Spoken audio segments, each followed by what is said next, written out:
ZZ Podcast Connect. Back at ya.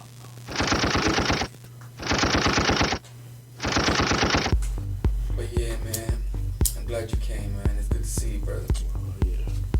Most definitely, boss. Most definitely. Still my Glad I can come out and support for sure. Right on, right on. Pimpin' the pen. Locked and loaded. Full clip.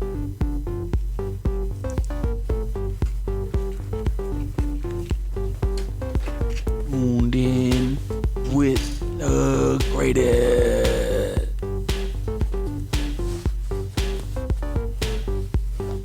ZZ Podcast Connect.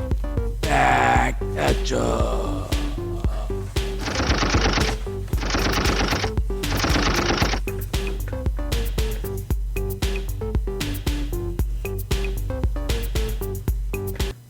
ZZ Podcast Connect. All right, I want to welcome everybody right back at you with ZZ Podcast Connect.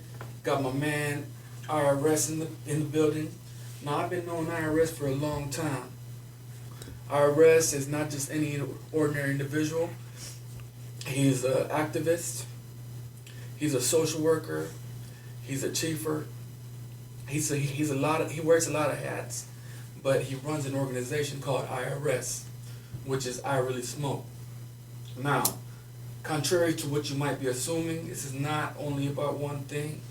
This is a movement that my man is leading. And with that being said, I'd like to introduce my man, IRS. What's up, baby? What's going on, boss man? How you doing? Blessed, man. Blessed to have you here. Glad you took the time out to come and join us. Man, I'm just really happy to be catching up with you after all this time, my man. Oh yeah, man. It's good to be here, boss. I know it's been a while since we hung out the last time. Yes, sir. But I'm glad to be here, boss. Amen to that. Like me and my man over here, I met him at a Houston normal meeting, and this wasn't no ordinary, because normal meetings are all over the world, but this right here is not no ordinary normal meeting. And we were out back talking, kicking back, chilling, chiefing, and that's when I met him. And it was via the remote access of marijuana, but that is what set the mood. And after we got to talking, it went on for a long time, and we made lifelong friends from there. I've been knowing IRS. I've been keeping tabs with him. He's got a whole Instagram handle that follows his movement, and it's filled with knowledge. It's filled with comedy. It's filled with life instances. And you just go and follow him. IReallySmoke on Instagram, and you'll see what my man is all about. But I'm glad you came over here, homie. Oh yeah, man. We had to do this. It was long overdue. You know, we had to come and sit down and have one of those good old times again, man. Yes, sir. Yes, sir. So, what you doing these days, man? Tell me about. Well, first, tell me about IRS. Tell me what the movement is about. Tell me what you hope to accomplish. Tell me whatever you feel like you should tell us about. Whatever you feel like that an average individual who doesn't know about IRS, what do you want the movement to lock in their hearts and in their minds? Man, the movement is about stoners worldwide coming together and changing the stigma of, marijuana, cannabis, THC related is something that's bad, and it's not. Cannabis connects all of us from, all over the world. Everybody that you can think of. I've smoked with all different types of people, man, from all different walks of life. Right. Anywhere from lawyers to doctors to school teachers. The people that, shape this world that we live in today, they all enjoy the same thing, man. So I want to change that stigma. Me and my team want to change that stigma of, it being bad and society look down on you for it. That's not what it's about. I want to show people that you can enjoy this and still accomplish your goals, chase your dreams, and do the things you want to do in life. Don't let this one thing hold you back from anything, man. You know, that's actually what I was going to ask you about. One of the main things, and first of all, I'd like to let my let my man over here know that I'd like to let IRS and the listeners out there know I apologize for the background noise. I got my dogs in here, and these are acting wild, and just ignore them, please. They're just kids acting a fool. But with that being said, I'd like to ask my first question, though. And you pretty much answered it in a way, but I wanted to know what's something people misunderstand about you and the movement. What's something that's very common that you find that they're missing about the point that you're trying to make with the movement?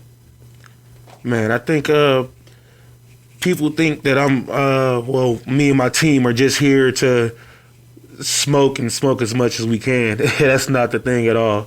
We're really out to just show people that it's not bad. You know, you can smoke and enjoy life and do everything that you want and hope to do. You know what I'm saying? It's not going to hold you back. There's a lot of people out there that do this to, you know, medicate and heal, you know, recover, you know, surgeries. People don't like to take opioids, you know, the oxycodones and stuff like that. You know, not everybody has the same reaction to that type of medication. So Right. it gives you a different option, you know, while you try to recover. So it's so many different ways that people use it in everyday life, and you shouldn't be, you know, looked down upon because you use it. You know, they tell you not to do this because, not to do that because, but, you know, it's not hurting anybody. Right. It's not hurting anybody. You know, you don't come home from a hard day's work and not want to light a J or hit your bong or whatever and, you know, relax. That's something everybody, you know, wants to do, and just have a good time sometimes. Sometimes it's a party thing, but Amen.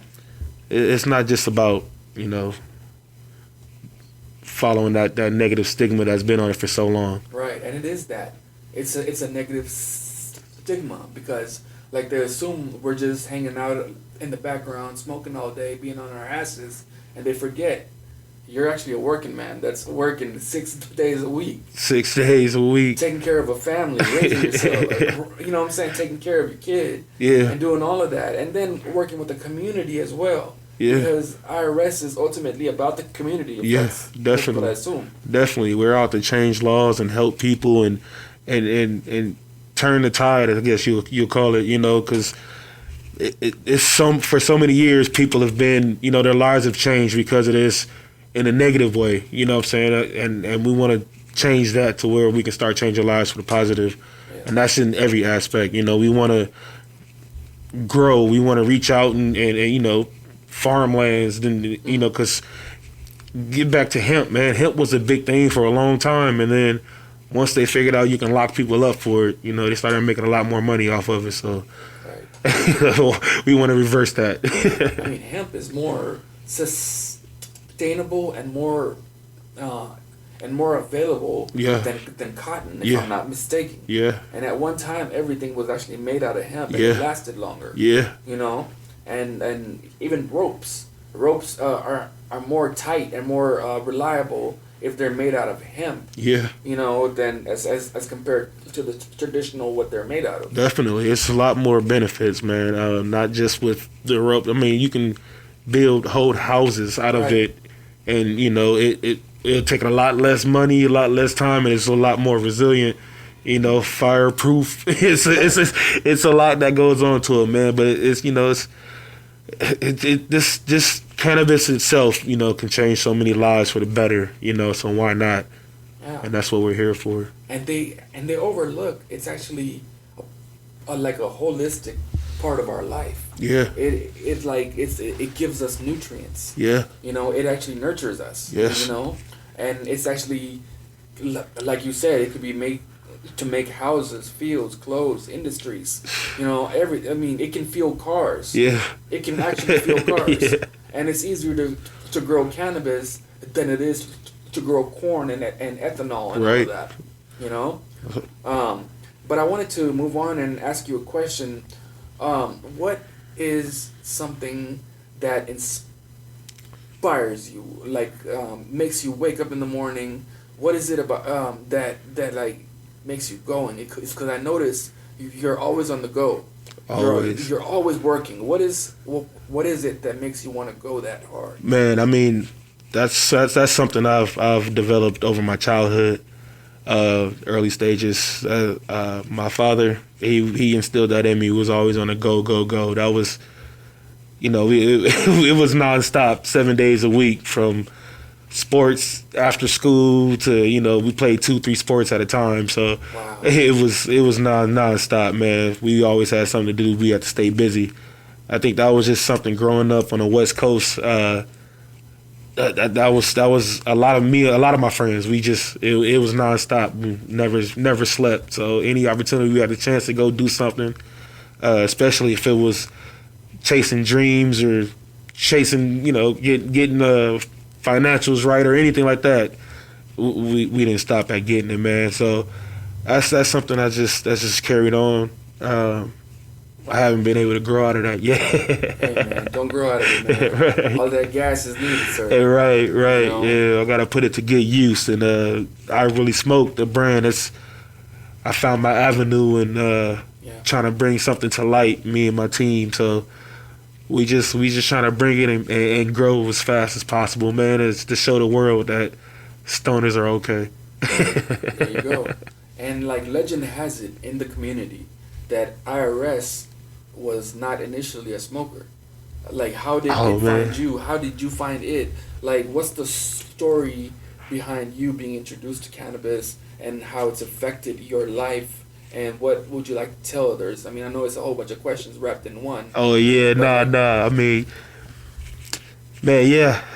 The legend is true. I wasn't always a stoner.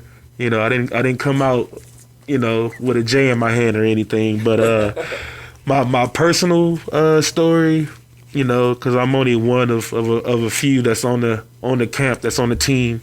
But my personal story with being introduced to cannabis, it actually happened after a few surgeries I've had. I grew up playing sports. That was my main thing. That was my goal. And back then, you couldn't be an athlete and a stoner because, they would piss test you. So you had to be clean. So I would stay away from cannabis, man. That wasn't my thing, in high school. And I didn't reach it until I hit college. And I had, a life-altering freak injury accident, I guess you would call it. I had a tumor that was found inside me. Wow. That was the size of a softball. Damn. And it pretty much ended my collegiate career. So I had about 3 surgeries. I was in the hospital for about 9 months. During these surgeries, I couldn't leave because I couldn't walk. I had to reconstruct my whole leg, pretty much. And Wow. yeah, the medicines they had me on in there had me. I didn't like it. They weren't really helping. I still felt pain. It was. I was miserable. So after I finally got out the hospital, was recovering, trying to recoup, get back on my feet, literally. A buddy of mine came by, an old friend from childhood came by, and I guess he can tell that I wasn't, my normal self who he grew up with, Yeah. So he's like, hey man, come outside real quick. He wheeled me outside. So I got this blunt for you, bro. You need to hit this, kind of cool out with me for a minute. So I hit that blunt, man, and right then I knew it was like, yeah, I'm gonna throw these pills away. I'm not doing these pills anymore. And actually, my recovery time for walking again was 8 months, as the doctor said, before I'll be walking. From the tumor. From having the surgeries and the tumor. Wow. So from the time I started smoking with my buddy, from that day, he would bring me, a sack every couple of days. I'll, roll up, smoke. And within the first 3 months after being out of the hospital, I was already walking. Like you couldn't know that you couldn't tell that I had a limp or I had surgery. And the How many? Did you say in 3 months? 3 months. Wow. So that cut from 8 to 3. 3. Wow. And that's all I threw the pills away, and all I would do was smoke and do my my recovery. I work out in the pool a little bit because it was easy access for me. I didn't have to put any pressure on my leg actually, so it was just it was things that helped. But all I would do to get rid of the pain or help me sleep at night, I would smoke. And then we cut down to 3 months, and actually within that 8 month span, by the time it was 8 months out of the hospital, I was already running again. So my run, I was supposed to be running for at least a year and a half, is what the doctors, they had the time laid out for me. But a year, 8 months, I was already back running. So that let me know right there, like, cannabis is the thing for me. Man, that's deep as hell, man. Yeah, man. And you met cannabis in college, right? Yeah, college. Damn. So you were already an adult after 18, right? Yeah. Man. This happened actually. Crazy story. I went into the hospital 2 days before my 21st birthday, and I was there for 8 months. Damn. 8 months. 8 months in a hospital. 3 surgeries. So you're walking around miracle. Yeah, man. You can't tell. I've had surgery. I got a metal rod that reaches my knee. I got a metal plate on my hip, and I got screws going up and down. But you can tell. Damn. See, that kind of touches into what I talked about in another episode on my view on marijuana, and this is not for everybody, but we were talking, you and I. And we agreed that cannabis is not for everybody. Right. It's not made for everybody. It's Right. made for everybody, but it's not for everybody. Right, definitely. It's made for everybody, but it's not for everybody. Right. And the fact, I always wished I was introduced to cannabis after the age of 40, when I had already lived my life and when I was halfway finished with my life. And then just when everything seems like it's going down, cannabis comes in your life and you're like, woohoo, recharge. Right. But then even the fact that you met it 2 days, after your 21st, right? Right. So you were already grown, developed mentally, maybe not all the way, but you were a solid adult at the age of 21. Yep. And the fact that you were able to, talk about this is a big deal. Yeah. This is honestly a big deal. Man. I wanted to ask you, like, what is one thing? I'm sure, like, you have a lot. What is one thing that you saw that the IRS movement affected somebody?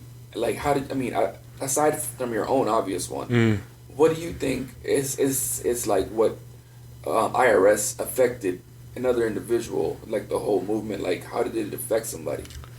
Man, since the brand has been going, and me and my team has been, getting our ideas out there and reaching, the better fans that we have now and the many more to come.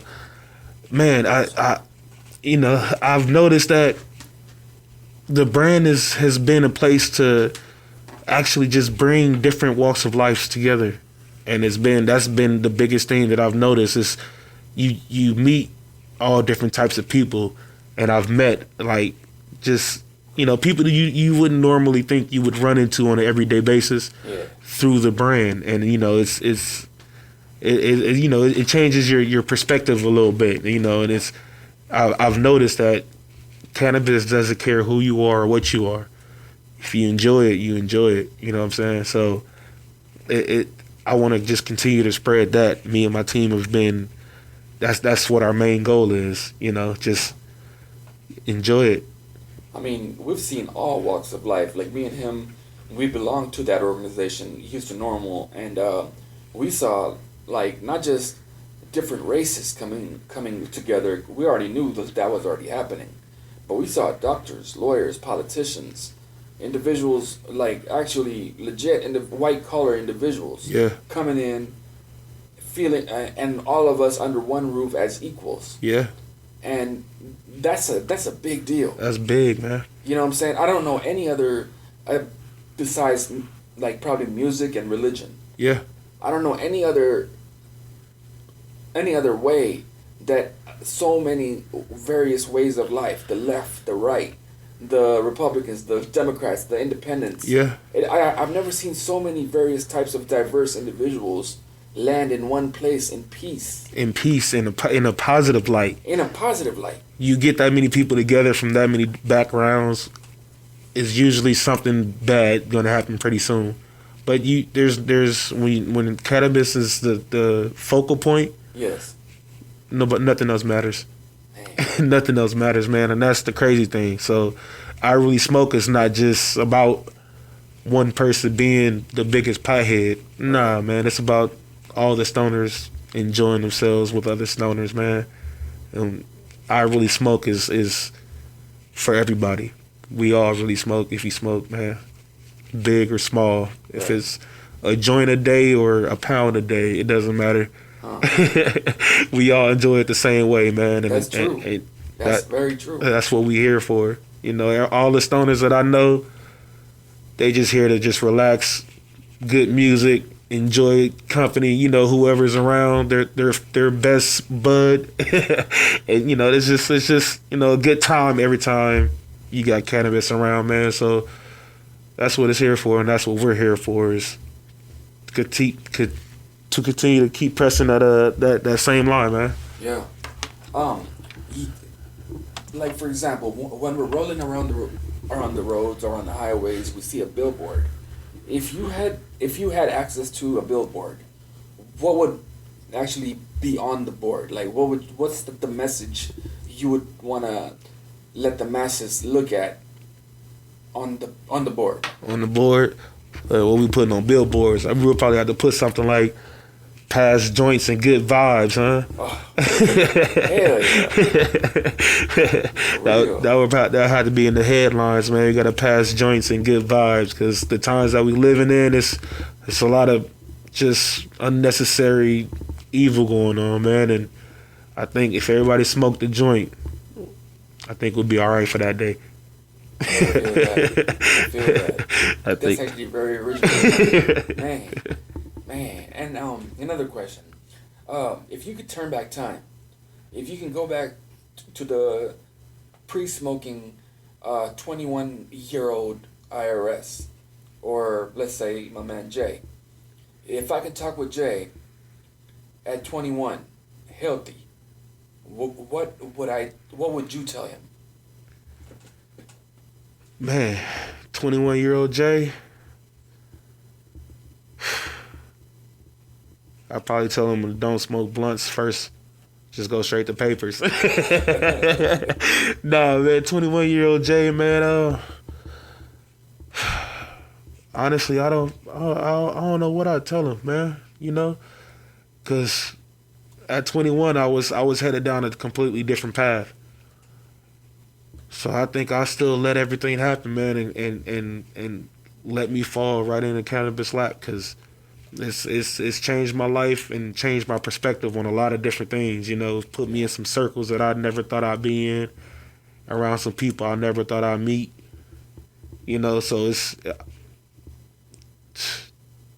I tell 21-year-old Jay, hang in there, man. Days is gonna get better real soon. Already, always have hope. Yeah, definitely.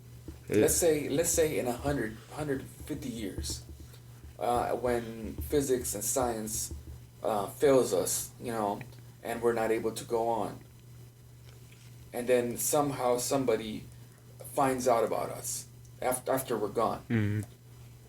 What would it be like? Let me ask this in another way. In about 100 years from now, after we're all gone, and you have a book out, mm-hmm. What will be the title of the book? 100 years, and they find my book? About your life. Mm.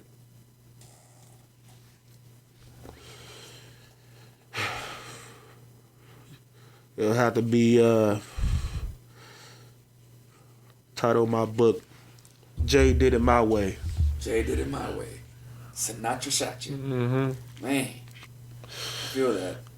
Because when we put this idea together, a lot of people shot the idea down. They wasn't feeling it. They had their negative thoughts about it because it was cannabis related. I mean, they're like, you're not gonna get too far because it not a lot of people in society, they thought not a lot of people would wrap their head around enjoying cannabis in this light. So I did it my way, man. I did it my way. We found the people that believed in the idea to back it, to get around it, and bring their creativity to light. You know what I'm saying? Letting their inner child out and mix with their cannabis side, their stoner side, and letting it flourish, man. So shout out to the people around, you know what I'm saying, that believed in the idea and press and push for the movement, the IReallySmoke movement. So Yeah. we did it this way. Okay. And honestly, that's the only way to go about it. Yeah. Is to do it like your own way. Because if you follow in somebody else's path, you're basically following in somebody else's lead. Yeah. And the only one like that leads me is God. Right. And aside from that, a real man walks alone. Yeah. And a real man has to have a plan, a vision. Follow and if you your don't vision. Have a vision, you honestly don't have anything. Yeah, you're not living, man. You gotta let your visions go. You gotta let them flow. Yeah. So I mean, you find something that you're passionate about. Find something that makes you you, and you don't have to change who you are, and run with it. So I tell all the stoners that I run into, all the people that we work with, be you, man. I don't want to change you. IReallySmoke is not here to change who you are. If you a stoner, be a stoner, but do you to the fullest. You know what I'm saying? Do what you do to the fullest, and be that stoner. Don't let the world tell you being a stoner is bad and you can't do what you want to do or what you're doing. Don't let them place you in a box. Nah, don't let them do it. Cause you have to go out there and try. man. If it works for you, adopt it. If it doesn't, let it go. Yeah. Because it won't be addictive after the first time. That's a promise. If it's not for you, you'll know it. You'll know it. Yeah. And it'll be easy to walk away from it. Yeah. If you don't do this, don't do it. I'm not telling anybody out there, I'm not telling you to go pick up joints and none of that. Right. If you smoke. Be who you are to the fullest. Right. I know artists that draw insane pieces or put together insane paintings that, smoke. Be you. Don't be afraid to be you. Don't be afraid to show you. Be as creative and as powerful as you can be while you're being a stoner. That's only if you're a stoner.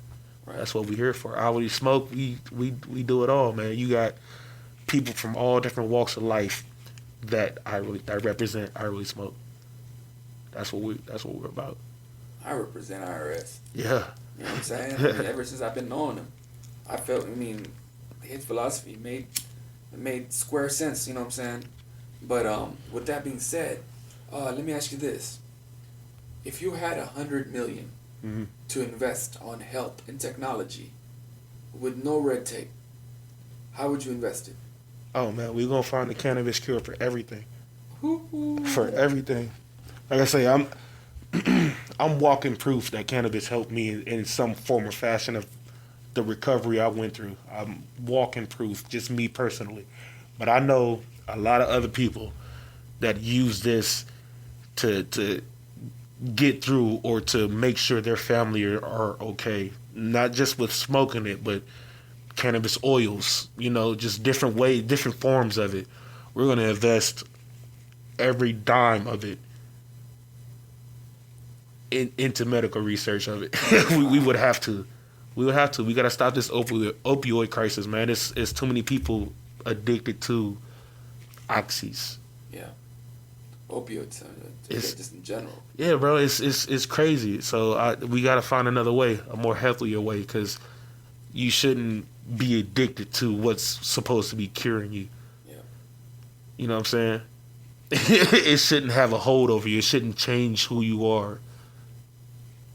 We got to find a better way. You have to find your own cure. Yeah. In this type of lifestyle, in this type of life that we're living in these times, where it's profits over healthcare, where it's needles and pills over preemptive care. Yeah. And, you know, you honestly have to find your own cure. There's no one cure for everybody. I mean, it could be cannabis, don't get me wrong, but there's no one cure for everybody. You have to find your own medicine. You have to find your own way of actually living. You know, what is like the most important thing that you've learned in your life? I'm sure you've learned a lot of things. Man, the one thing that I can think of is the one thing that my parents instilled in me is don't be afraid to be you. Don't be afraid to be proud of who you are. You know, don't let anyone tell you what you are. You know what I'm saying? Because people will tell you all day, every day, what you can do, what you can't do, what you're not supposed to do, how you're supposed to do it. If it works for you, if you find a way to do what you want to do or what you're supposed to do, man, do it at 1,000 miles an hour. Yeah. Don't let anyone tell you how to do you. You know what I'm saying? Everybody moves at different pace. Everybody, you know, learns different. Everyone, you know, processes things different. Everyone has a different perspective. So don't be afraid to do it how you are. Be you, man. That's one thing I've always been, you know. How were you like prior to knowing about this knowledge that you just told us about? How was your mindset? How did you make your choices? Man, I mean, before cannabis, before the things that I found along this path, I mean, I was pretty much, man, I was all sports, and I had my dreams set on NFL, and you know that's what I was chasing. But that's all I knew. You know what I'm saying? So this kind of opened up a whole different avenue of, you know, kind of helped you open up your mind. Yeah, just like it expanded me. Right? Yeah, they expanded me a little bit because with, like I said, the athletic thing, it kind of restricted me to the same path that all the other athletes was on. So right. We had the same restrictions. We couldn't do the same things.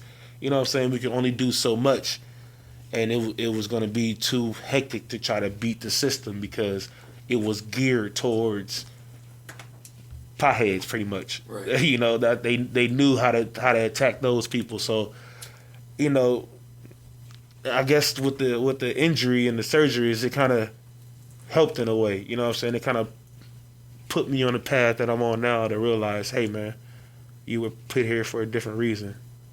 You know what I'm saying? I know you're passionate about this, but you just don't know yet. And that's the tragedy about our culture, about our community, about our education system. Right. They tend to limit our options, you know, well, not all of us. They tend to limit, I guess, a few of us. Yeah. And I don't want to mention any races in here because this is for everybody. Right. But this is like the truth of the matter. They just leave a few options open for us. Right. Athletics, you know? Yeah. Or one thing or another that we hear about all the time that is an impossible type. Like going into the NBA, NFL, you know, MLB, going into the all of that is almost like winning a lottery. Man, it's slim to none. The chances are so, because you got to think everybody's doing it everywhere, every city, every state. Everyone's chasing that opportunity. You know what I'm saying? And only the few make it. So it's like you spend the first 20 years of your life chasing that one goal, that same goal that all the other ones are chasing, you know? So Right. with this, I was able to find a passion that didn't limit me to any in one thing. You know what I'm saying? So it helped in a big way that I wasn't aware of, but I'm glad, that we're here now. Yeah, that's my wife, but that's IRS. All of that is what school is for. Like, school is about education, whether it's church education, right, whether it's school education, whether it's military education, whether it's whatever type of education that one is involved in. right. It's all about learning how to make your own choices and think for your own. Right. If you're not able to think for your own and make your own choices, then we're all just a bunch of clones. Right. Just a bunch of sheep. And as far as cannabis goes, this not only helps me with anxiety, with medical conditions, right, with sometimes confidence. Yeah. Whatever it is. Sometimes it helps me actually open my mind up and think, that critical thinking skill. Yeah. That they push on us in school, like by reading in packets. Yeah. And doing packets all day. Definitely. This right here has opened my mind in so many ways I can't even fathom. Man, you know what? One thing because growing up, it was a lot of us that had the stigma of having like ADD, ADHD, not being able to sit still and relax and, pay attention or calm down for long enough to do lessons and stuff like that. And they would push medication on kids, They would put kids on Ritalin and stuff like that to kind of zombie them out so they could just sit there. And you would notice your child is a completely different child once they're taking this medication. And is it really helping them? You know what I'm saying? Because they're drugged up. They are. Right. You know what I'm saying? Like, that's type of stuff you can get kids addicted to, bro. And it turns into a full-blown problem later on in life. What's wrong with cannabis?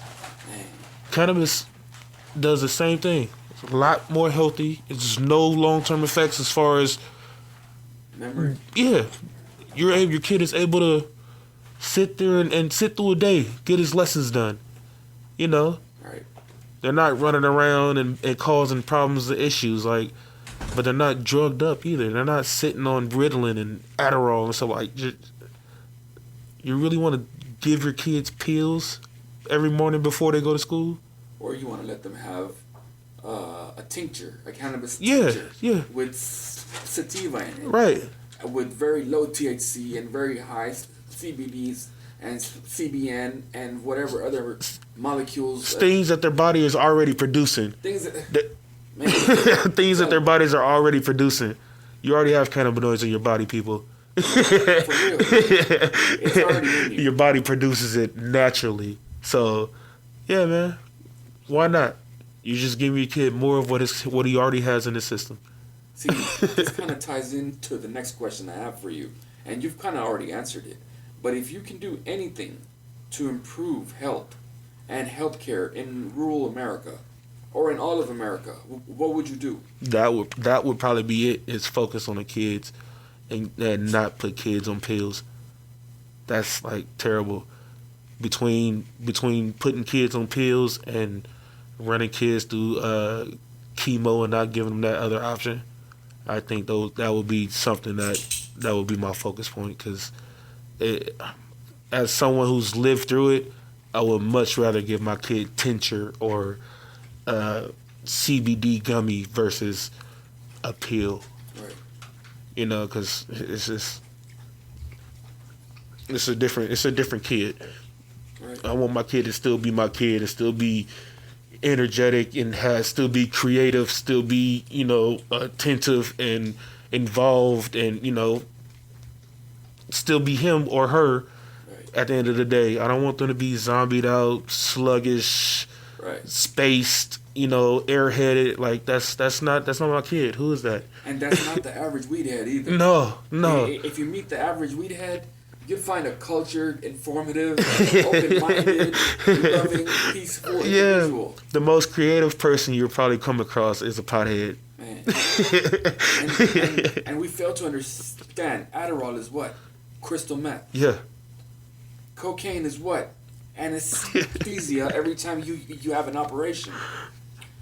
What is opiates? Opiates is what? Opium. What is opium? Opium is oxys. What is alcohol? The downfall of mankind. Man. You know what I'm saying? What is tobacco? Lung cancer. Yeah. What is cannabis? All this reefer madness. You know, like you, Jay. If you had a best tip to offer to make this world a more healthier world, a more conducive world, what would be your tip? Leave it pills and alcohol alone. Man. Please. Pretty please. Because all you're doing is killing yourself. All you're doing is just ruining everything. Because, man, alcohol has so many consequences. Just trying to go out and have a good time drinking, you have so many consequences by the end of the night. If you do too much of it, alcohol poisoning, blackout, don't remember anything, throwing up, vomiting. It's so many consequences to drinking alcohol, going out just to have fun. If I want to go out and have fun, I want to remember the night. I want to enjoy myself. I want to make it back home. You know, I want to be, you know, chill. I can smoke a ton and I won't black out. If I do, I'm just going to sleep. Just a little kush coma. It's all right. There's nothing wrong with me. I'll be up in a minute. Shake me. I promise you I'll wake up fully conscious. I'm not slurred. I'm not throw up everywhere. I didn't urinate on myself. It's not, you know, none of that happened. I just smoked and took a little cat nap. That's about it. I woke up hungry. What are we going to eat now? You know, so it's just, man, leave the alcohol alone. You know, I used to drink before I turned 21. Kids don't do that. I stayed away from cigarettes. You know, I was good on that because they were always disgusting to me. So, you know, but you know, we snuck and got our, you know, little vodka and stuff like that. You know, prom and all that good old stuff. So, but once I, you know, smoked that initial blunt, don't do blunts either. Papers. Once I smoked that initial one, alcohol was like, nah, man, I'm cool. I don't want that. Like, that's not for me. So, it was easy to walk away from alcohol at that point. It was easy to get out of there. So cannabis just took over my life, man. It was something I knew it was for me. Man, I feel like I can talk to you, but I'd like to invite you again to another episode because oh yeah, man. We obviously have a lot more to ask you, you know, and please come back and allow us an opportunity to talk about your movement, your points of view, because everything we talked about is all useful knowledge. Oh yeah, and man. I just want to say thank you for coming over here and sharing like your views with us. And Jay, don't stop the movement. Oh, never. We never gonna Jay. stop. Never gonna stop. Appreciate you having me, man. Definitely gonna come back. We definitely gonna do this again, man. I can't wait for the part 2, the sequel. It's coming. Look out for it. Yes, sir. 100 people, 100. ZZ Podcast Connect. Back at ya.